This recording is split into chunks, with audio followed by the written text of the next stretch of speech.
química é louca, é paranormal. Do além, do além. Olá pessoal, sejam muito bem-vindos a mais um vídeo no meu canal. Pra quem não me conhece, sou a Profiana e eu tô aqui justamente pra deixar a química um pouquinho mais leve, um pouquinho mais gostosa pra vocês estudarem. Hoje nós vamos falar um pouquinho sobre a evolução dos modelos atômicos e como que surgiu todo esse conceito de átomo, né? Como os cientistas chegaram à conclusão do que o átomo é formado, como nós temos hoje, né? Como a gente sabe que ele é hoje, né? Então, você também quer saber? Então, vem comigo!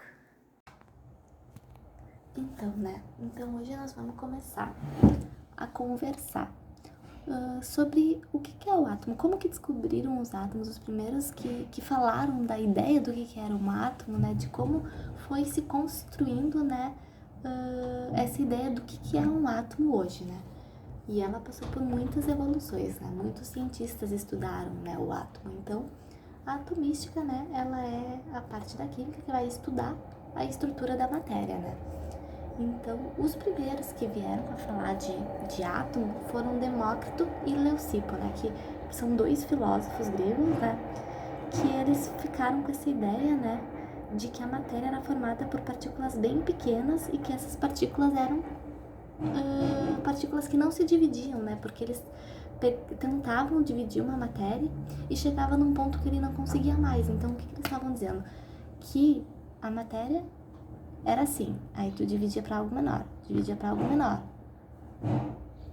para algo menor, para algo menor, até tu não conseguir dividir mais, né? E foi aí que eles deram o nome de átomo para essas partículas, né? Então, a partir, né, desse primeiro conceito de átomo é que veio, né, os cientistas, né, se aprofundarem e estudarem o que seriam esses átomos, né, que nós vamos falar agora.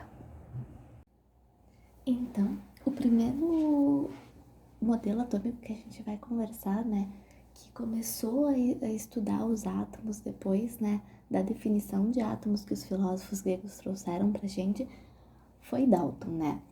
O Dalton, ele chegou à seguinte conclusão, né, de que os átomos, eles eram esferas, né, rígidas, maciças. Ele continuava com a ideia, né, dos filósofos de que o átomo era indivisível e indestrutível. Então, o modelo de Dalton é conhecido como o modelo da bola de bilhar, né, porque ele considera exatamente isso, uma esfera, né, muito rígida, muito maciça.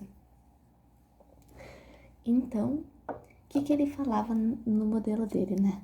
Que os átomos de um mesmo elemento são iguais entre si. Por exemplo, dois átomos de hidrogênio, os dois vão ser iguais entre si, né? De mesmo tamanho, mesma propriedade. Mas que átomos de elementos distintos, né? Elementos diferentes, vão se diferenciar entre si, né? Por exemplo, o hidrogênio vai ser assim, o oxigênio vai ser assim, né? Vai ser diferente do hidrogênio. Ele também falou que composto é uma combinação de elementos, por exemplo, a água. A água, ela tem 2 de hidrogênio e 1 átomo de oxigênio. Então juntos, né, eles se combinaram, né, formando a água. E ele veio ainda para comprovar, né, a lei de Lavoisier. O que Lavoisier falava? A lei da conservação das massas, né? Ou seja, que a massa sempre se conserva. Então, ele falou, né, que reações químicas são rearranjos de átomos para formar novos compostos. Então, átomo de carbono mais dois átomos de oxigênio vai formar o gás carbônico. E aí ele falou, né, ele comprovou, né, que sim, que a lei, né, que a massa se conserva, ou seja, o carbono, ele tem 12 gramas de massa, o oxigênio tem 16. Como eles têm 2 átomos de oxigênio, multiplicado por 2, vai dar 32 gramas. Logo, a massa de gás carbônico vai ser 44 gramas, né? Porque vai ser a soma dos 12 gramas do carbono com as 32 gramas do oxigênio. Então, Dalton veio para falar isso, né? O que Dalton não estudou foi o que acontecia, né, com os átomos no meio de campo elétrico, né? Então, e deixando bem claro, pessoal, que não é porque o modelo de Dalton ele não está 100% correto que a gente não usa ele, né? A lei da conservação de massas é um exemplo que a gente usa até hoje, né? E, embora não seja ele que tenha falado da lei de conservação, ele conseguiu comprovar isso. Então não está 100% errado, né? Então, vieram outros modelos depois, né? Melhorando, né, esse conceito de átomo, né? Então, né, aí veio Thomson, né, o nosso segundo modelo atômico, né, para falar, né, sobre o átomo também, né? Ele queria ver se era de fato real, né, aquilo que Dalton estava dizendo que o átomo era, porque Dalton ele não estudou o átomo, o que acontecia com o átomo quando exposto, né, à energia elétrica, né? E era isso que o Thomson, né, queria testar. Então ele fez um experimento numa ampola, né, onde dentro ela é submetida a um gás de baixa pressão e ele iria, né, descarregar energia elétrica aqui em uma alta voltagem, né, para ver o que acontecia, né? O que ele observou? Que daqui saíam feixes de luz. Se o Dalton estivesse certo, esse feixe de luz iria passar normal, né, e reto. Mas o que foi observado é que, na verdade, todo feixe de luz que passava por aqui, né, desviava direto do polo positivo, né? Então, o que ele percebeu? Que para toda hora desviar para o polo positivo, esses feixes de luz, eles iam ter que ser o quê?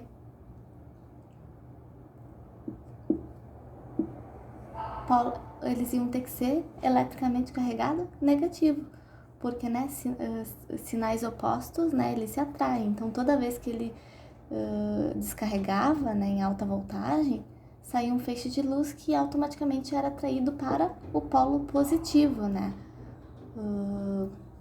Então, ele deduziu isso, que os feixes de luz, eles eram carregados negativamente e que, né,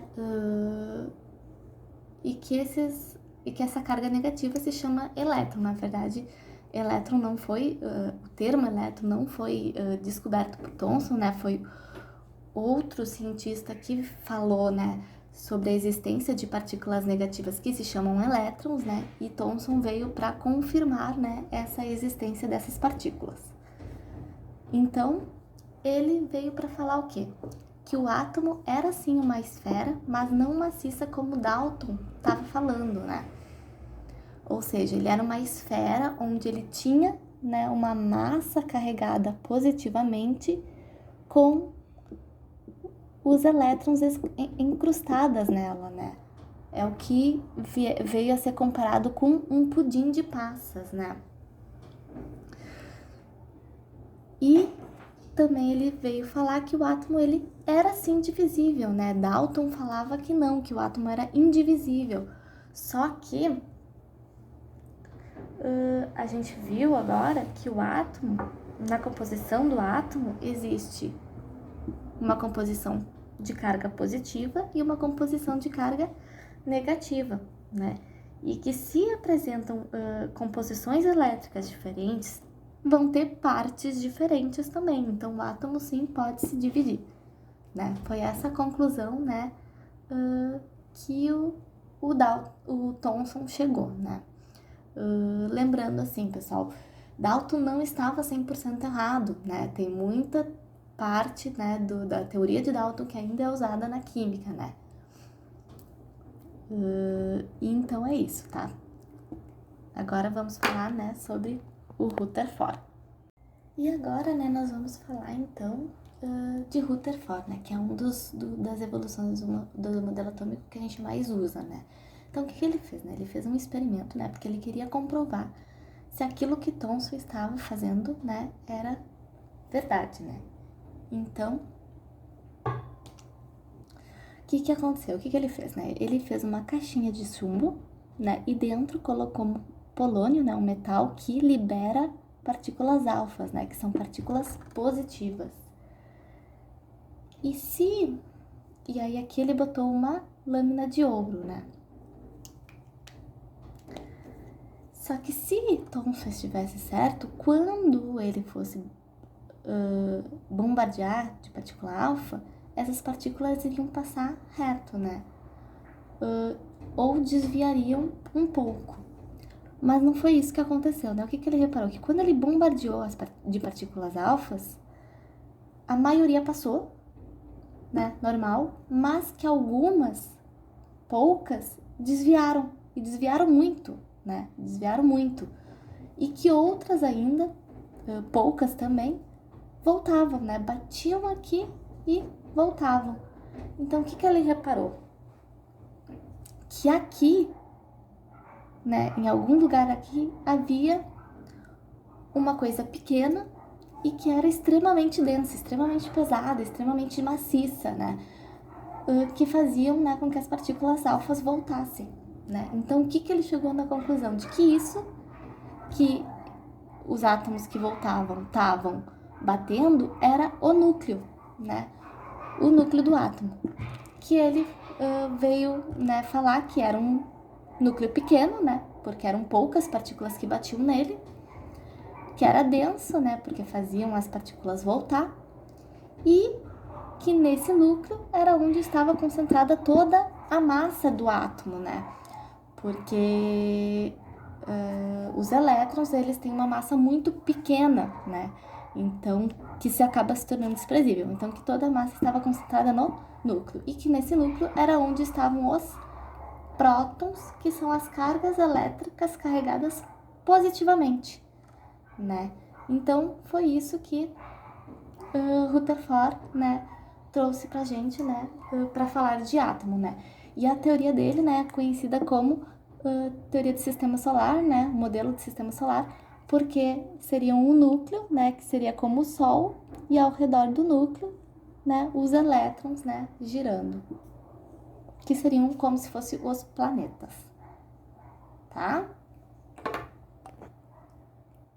Então, aí por último, né, o modelo mais atual é o de Rutherford-Bohr, porque Bohr veio para acrescentar, né, no modelo de Rutherford. Ele usou o modelo de Rutherford para dar continuidade, né, para falar de átomo, né? Então, o que acontece, né? Entre Rutherford e Bohr veio esse cientista, né, Chadwick, que veio descobrir os nêutrons, né? Isso foi uma boa explicação, né, do porquê que no núcleo, onde estão os prótons, se cargas iguais elas repulsam, né, elas iriam, né, ir para lados contrários, elas não estariam juntinhas. Então teria que ter uma carga neutra, né, ali junto com os prótons para que permanecesse eles todos juntos, né. Então esse cientista aqui, Chadwick, descobriu, né, a presença de nêutrons, né, e que então no núcleo haveriam prótons, carga positiva, e nêutrons que são sem carga, tá? Então, né, dando continuidade ao trabalho de Rutherford, Bohr, ele nos seus experimentos, ele percebeu que sempre quando aplicava uma corrente elétrica nos elétrons, emitia, né, um gás, emitia luz. Então, o que acontecia? Quando o elétron ele absorvia muita energia elétrica e depois liberava ela na forma de luz.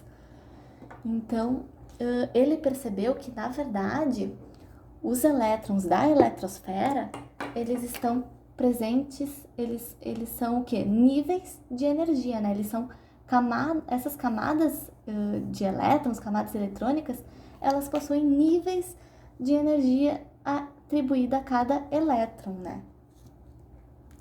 Então, ele começou a estudar isso, né? E ele percebeu que existem 7 camadas, né, de elétrons, né?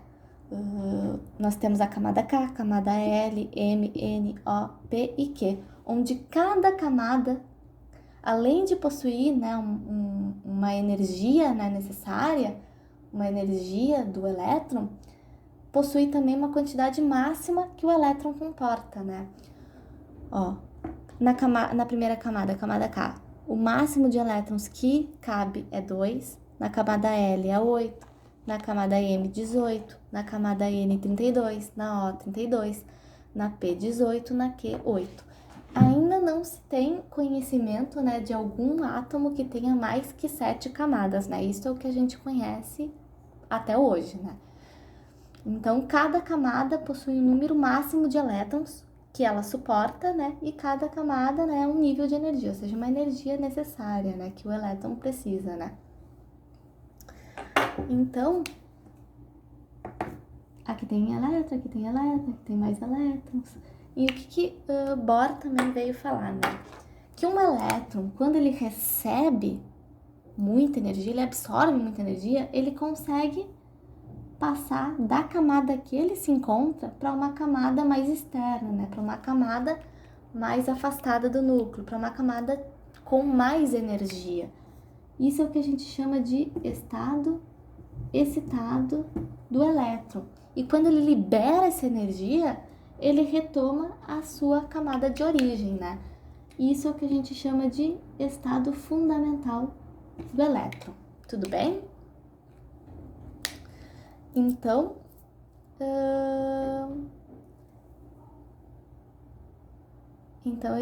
retomando, né? Nós temos o núcleo, onde existem prótons e nêutrons.